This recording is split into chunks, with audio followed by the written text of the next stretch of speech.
la transformation des conflits prennent cette initiative. Et puis, vous savez, nous, on est en période de confinement. Alors, le fait qu'on puisse faire ce genre de choses, c'est vraiment formidable. L'autre point, c'est que je voudrais argumenter dans le sens de Mohamed de tout ce qu'il a dit. Alors, peut-être d'un point de vue différent, mais toujours dans le même sens. Alors, la problématique initiale, c'est bien sûr la résolution. Alors, on a la résolution 1514. Alors, il y a déjà une problématique, c'est est-ce qu'il faut la regarder en elle-même? Est-ce qu'il faut la regarder seule? Est-ce qu'il faut la regarder dans un contexte plus global? Alors, on considère en fait qu'il vaut mieux lui associer deux autres résolutions, d'ailleurs l'une est de la même année, pour comprendre le cadre général. Donc, c'est pareil, 1960, donc c'est la 15e regroupement. On a la résolution, et j'en ferai pas plus, de 1625, qui a eu lieu 10 ans après, donc 1970, à la 25e séance. Alors, la première problématique, c'est est-ce qu'on peut prendre ça tout seul? La réponse est non, parce qu'en fait, ici, on a la notion de droit, mais en fait, il est codifié par les autres. Donc ici, on a le code. Alors, coder de cette façon le droit qui est ici nous permet en fait d'avoir un tronc commun. Alors, ce tronc commun est fondamental parce qu'en réalité, il va constituer, on pourrait dire, un mix stratégique. Donc, j'emploierai volontiers du vocabulaire de la stratégie pour renforcer ce processus. Ici, au départ, il faut bien comprendre qu'on a un droit qui est positif, c'est-à-dire en fait qui peut évoluer par la nature des choses. Donc, il lui est permis d'évoluer. Donc, on a une évolution, ce n'est pas quelque chose de figé. De toute façon, les Nations Unies n'ont que la charte des Nations Unies qui n'évolue pas depuis 1948 pour des raisons évidentes. Le reste, à partir du moment où c'est un droit qui se construit, il faut bien comprendre qu'il faut le voir dans un cadre évolutif. Alors, ce qui est important aussi, c'est de voir le problème de l'intégrité territoriale du pays. Alors, si on le voit comme ça, on pourrait se dire, est-ce que ça, c'est un droit qui doit être contrecarré ou pas dans le cadre d'un processus d'indépendance, d'autonomie, quoi que ce soit? En fait, non, parce que cette intégrité territoriale représente en fin de compte un droit fondamental qui est un droit, on pourrait dire, plus profond, qui ne peut pas remettre en cause par d'autres droits qui pourraient venir s'asseoir sur lui. Alors ça, on le voit très bien, puisqu'on a des points de vue par rapport, je me refais un ajout par rapport au principe 4. Alors je rappelle que le principe 4 parle d'une obligation. Alors c'est une obligation à première vue de communiquer, mais quoi? Et là, ça va être fondamental. Donc on parle de renseignement, qui concerne quoi? Eh bien, un territoire. Alors attention, parce que là, il va y avoir des critères et on va se demander si ces critères, on peut les utiliser ou pas. Le territoire, en fait, il faut qu'il soit séparé. D'accord? Séparé du point de vue géographique. Alors, séparé de qui? Évidemment, du pays qui est administrant. Et dans ce cadre-là, on peut dire aussi qu'il faut que ce soit, enfin, un pays qui soit quoi? Du point de vue ethnique et du point de vue culturel, distinct. Alors, donc, en fait, on pourrait se poser la question suivante maintenant. Si, dans le principe 4, il y a cette obligation, parce que des fois c'est mentionné, et justement de façon très étrange de manière biaisée. En fait, il faut se rendre compte, premièrement, c'est que le Sahara, est-ce qu'il est séparé du Maroc? Non. Donc, on a un critère qui ne convient pas déjà puisqu'on n'a pas de séparation. Ce symbole, c'est la négation. On n'a pas de séparation. Ensuite, est-ce qu'on peut dire que le Sahara est ethniquement et culturellement distinct? Eh bien non, c'est encore pareil, il n'y a en réalité pas de distinction. Donc, ça veut dire quoi ça? Ça veut dire en fait, on a un problème d'implication. Alors, vous savez qu'au niveau mathématique, dans le cadre de la logique, je pense que ça fera plaisir à Mohamed, si on a une proposition P qui entraîne Q, il faut que la proposition P soit vraie, que la proposition Q soit vraie, pour que l'implication soit vraie. Alors, là, on a un problème. Quel est le problème? Eh bien, par exemple, l'Algérie essaie d'utiliser ce type d'argument et elle commet une erreur d'ordre logique. C'est que si la proposition P est fausse, c'est-à-dire que si on n'a pas les mêmes critères, on peut très bien avoir une implication fausse ou une implication vraie. Dans les deux cas, c'est une application qui est juste, mais en réalité, c'est parce qu'en fait, les critères sont faux. Donc, si les critères ne s'appliquent pas, donc je résume, d'accord, la non-application des critères, ça veut dire quoi? Ça veut dire en fait qu'on peut tout prouver. Donc, en revenant au niveau du Sahara, il faut à tout prix insister sur le fait que le Sahara est clairement la continuation,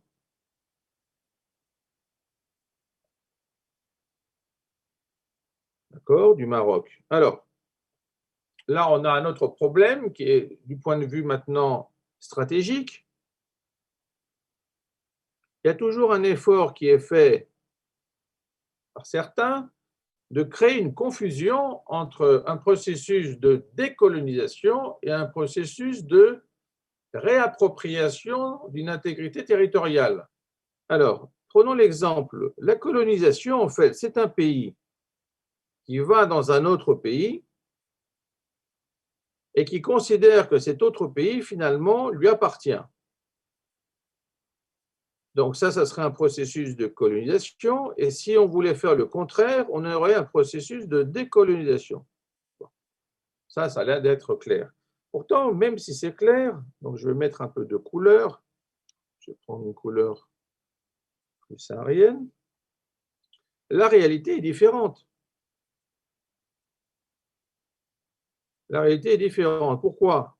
Parce que ce qu'on appelle le Maroc actuel, eh bien, en fait, c'est une succession de différents Marocs qui, finalement, le Maroc a retrouvé son intégrité territoriale. Donc, en fait, on pourrait voir le processus à l'envers. On a le Maroc, il a subi des invasions, des colonisations, peu importe. Il s'est retrouvé dans un cadre beaucoup plus restreint. Et donc maintenant, on a par exemple l'Algérie qui commence à dire « Ah, mais c'est comme si le Maroc s'étendait ». Non, le Maroc ne s'étend pas. Le Maroc retrouve sa nature. Alors sa nature au niveau de l'État, parce que c'est quand même un État-nation, eh bien, elle est sans arrêt en train de se compléter. Donc en fait, on a une complétion. C'est-à-dire que petit à petit, le Maroc retrouve son intégrité territoriale. Et en fait, si on regarde maintenant ce processus, il est normal que le Maroc, en évoluant et en retrouvant ces zones, eh bien, d'abord, il n'est pas dans un cadre de séparation, il n'est pas dans un cadre de distinction, parce que tout simplement, on est dans un cadre de continuation. On a donc une continuité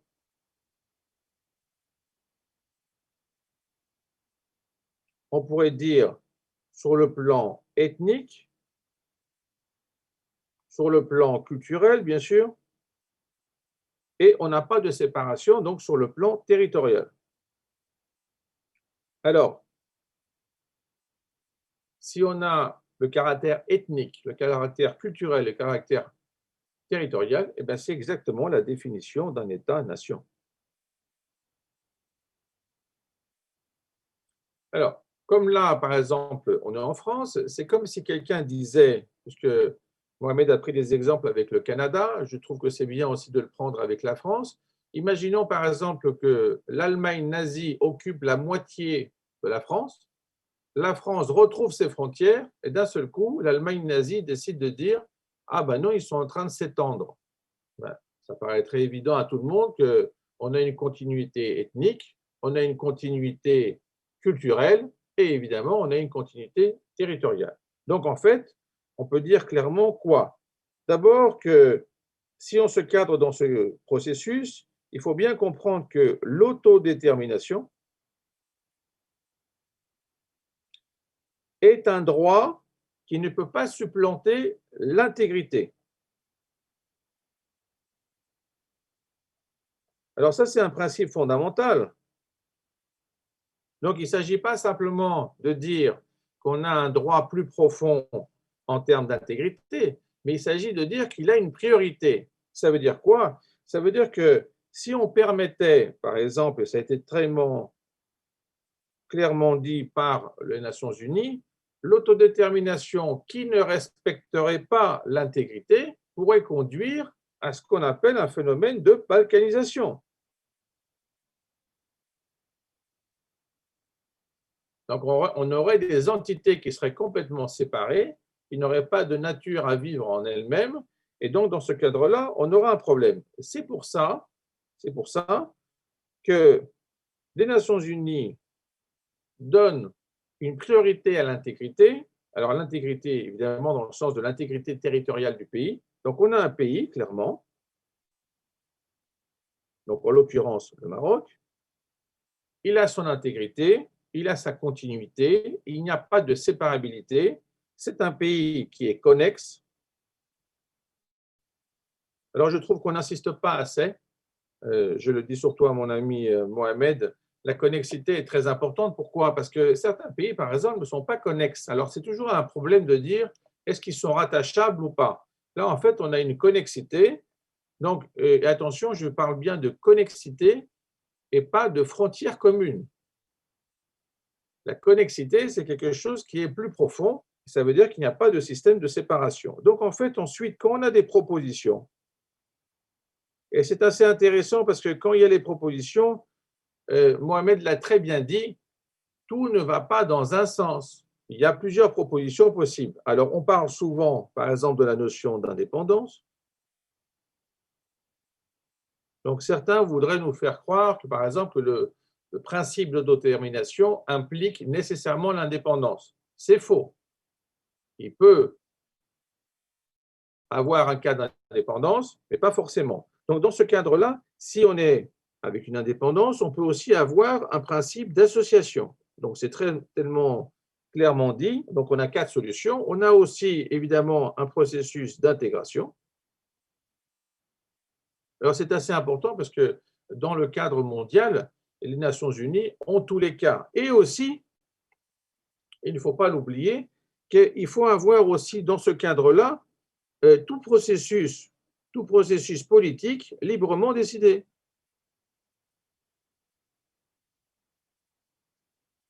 Alors, pourquoi ça c'est important?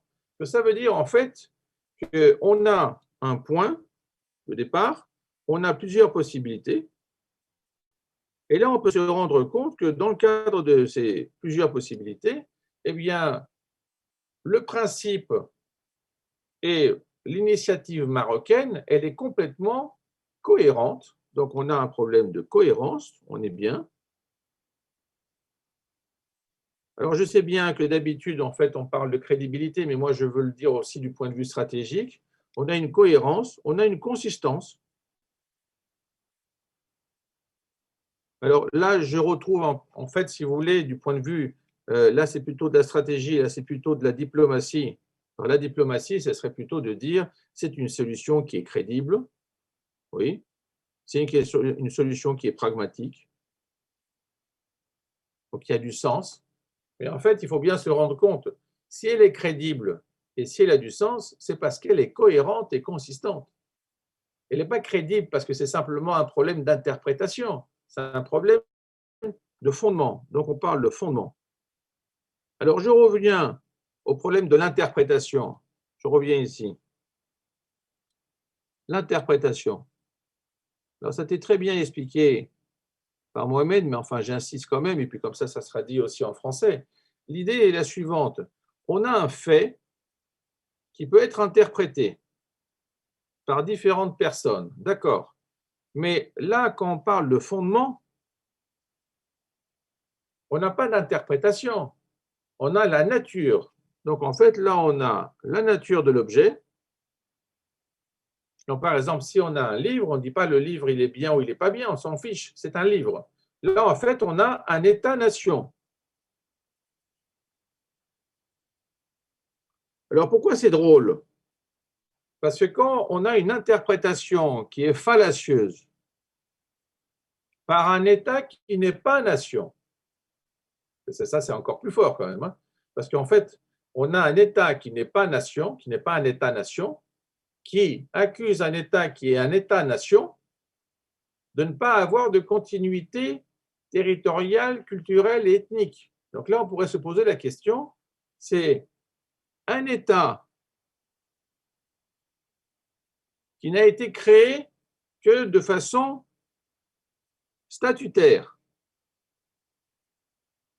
Comment il peut permettre à sa propre identité de critiquer un État qui est un État-nation?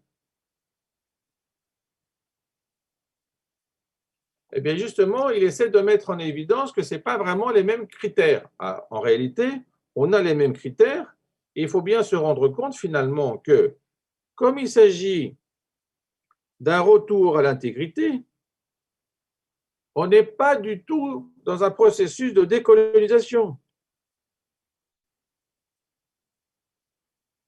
D'ailleurs, l'Algérie se garde bien de dire que c'est le Maroc qui a demandé aux Nations unies de s'occuper de l'affaire. Parce que souvent, l'Algérie propose de dire « Ah, mais le Maroc ne veut pas travailler vraiment, nous, on veut trouver autre chose ». C'est faux. C'est le Maroc qui a demandé que les Nations unies travaillent sur ce principe, mais pas dans le même timing.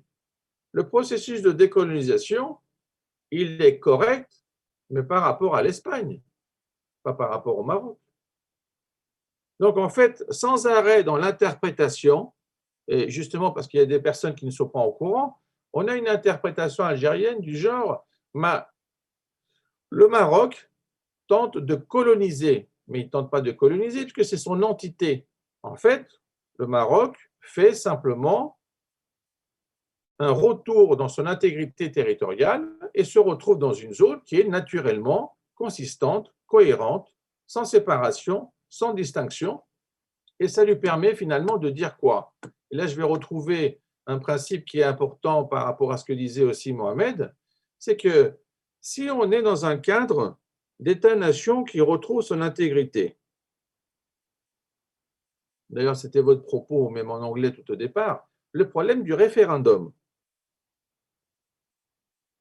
Alors, moi j'accepte tout à fait que ça a été proposé, on a essayé de le faire, ça ne marche pas, bon, on le voit. Mais moi, je voudrais aller un peu plus profondément. Si vraiment on est dans un cadre comme on est, d'État-nation, qu'est-ce que ça veut dire un référendum qui concerne qu'uniquement une partie de la population alors qu'on est un État-nation? En fait, du point de vue logique, donc point de vue de la cohérence, ce serait l'équivalent de dire, prenons un pays où il n'y a pas de problème, et on lui dit, il y a seulement une région qui aura le droit de faire un référendum, les autres n'auront pas le droit.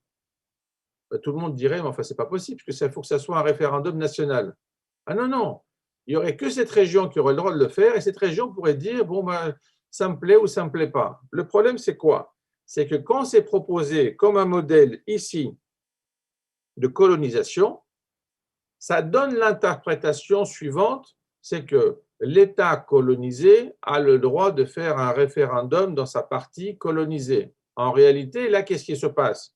C'est l'État qui retrouve, grâce à un processus librement décidé, politiquement correct, crédible, retrouve son entité territoriale. Et donc, en fait, on se rend compte de quoi?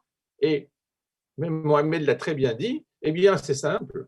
On a des personnes qui appartiennent à l'Assemblée.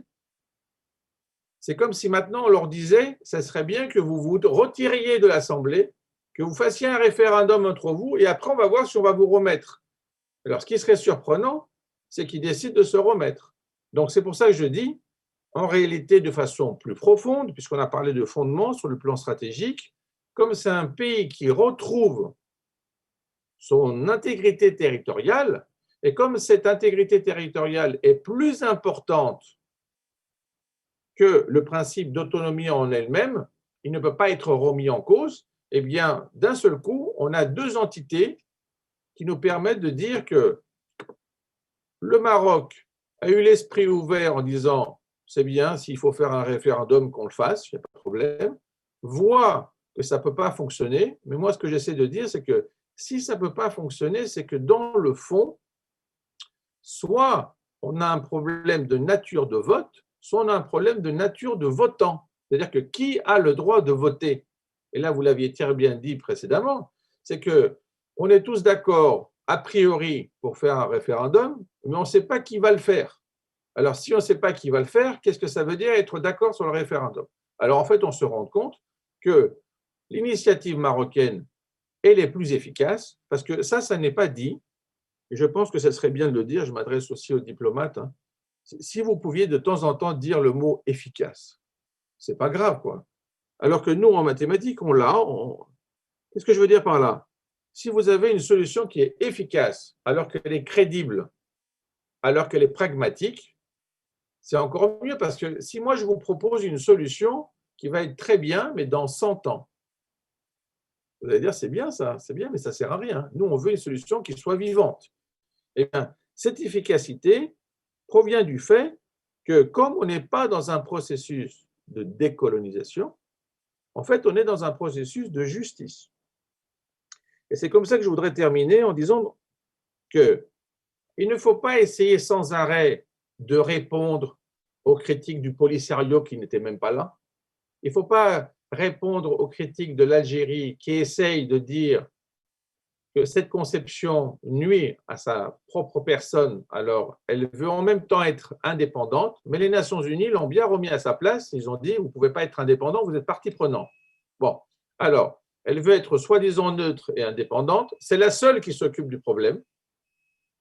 Finalement, le Maroc a réussi à réintégrer, et là c'est encore pareil, ce serait drôle de dire par exemple que la réintégration du Maroc dans l'Union africaine représente quoi? Une colonisation de l'Afrique? C'est une réintégration. Donc en fait, on retrouve une intégralité territoriale au niveau de l'Afrique, donc il y a une supranation, mais en tout cas, on retrouve la même chose. Ce n'est pas d'un seul coup qu'on avait le Maroc dans un autre continent qui a décidé de se mettre avec l'Afrique. Évidemment, on sait bien que pour l'Algérie, ce serait bien si le Maroc était dans un autre continent.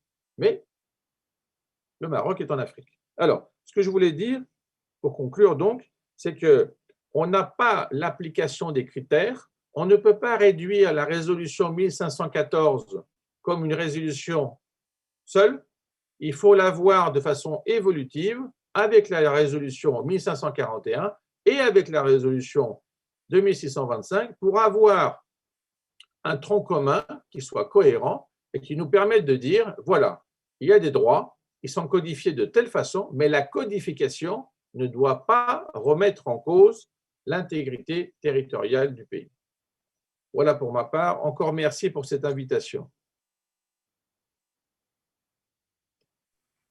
Merci infiniment, Monsieur Legaros, pour cette intervention. We thank you very much, Mr. Legaros, for this detailed statement and this beautiful sketch that we can all keep for maybe future use because it's really detailed and it says everything.